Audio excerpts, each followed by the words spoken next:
मेघालय राज्य के मुख्यमंत्री कॉनराड के संगमा ने सरकारी नौकरियों की सीमित दायरे को देखते हुए युवाओं को सशक्त बनाने के साधन के रूप में उद्यमिता की महत्व को रेखांकित किया।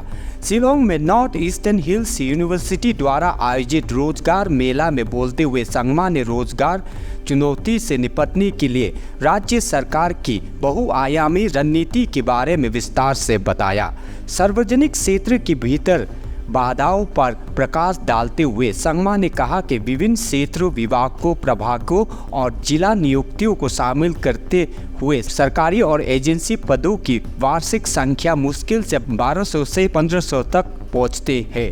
मामूली उतार चढ़ाव के बावजूद औसत वार्षिक नौकरी के अवसर 1200 पदों की आसपास रही है। संगमा ने इस मुद्दे से निपटने के लिए एक व्यापक दृष्टिकोण की आवश्यकता पर बल दिया। निश्चित समाधानों की अनुपस्थिति को स्वीकार किया, लेकिन विभिन्न स्तरों पर सक्रिय उपायों की वकालत की। उन्होंने कौशल वृद्धि और भाषा दक्षता की महत्व पर जोर दिया। मुख्यमंत्री ने मेघालय के कार्यबल के लिए विदेश में विदेशी रूप से चीन, जापान, जर्मनी, ब्रिटेन और ऑस्ट्रेलिया जैसे देशों में नौकरी की आशाजनक अवसरों की ओर इशारा किया। उन्होंने भाषा सीखने और कौशल विकास को सुविधाजनक बनाने के लिए सरकार की प्रतिबद्धता का आश्वासन दिया, जिससे राज्य के युवाओं के लिए अवसरों का विस्तार होगा। उद्यमिता और वैश्विक रोजगार क्षमता पर ये रणनीतिक फोकस अपने युवाओं को गतिशील भविष्य के लिए तैयार करने की मेघालय की प्रतिबद्धता को दर्शाता है। संगमा ने कहा,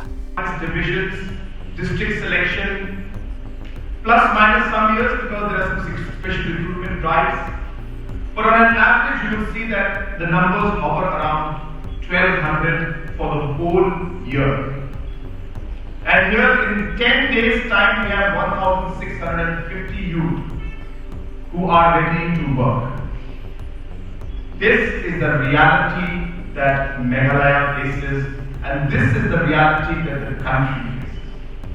Now, having said that, we need a multi-pronged approach to address this problem. There is no right answer, there is no wrong answer, and there is no perfect answer. Let's get that straight. But we can only ensure that we are able to take steps in order to address these issues at different levels, because the kind of manpower required for different sectors at different places in different times are different in all states, in all sectors, and in all countries. And hence, we can only plan and move forward in that plan.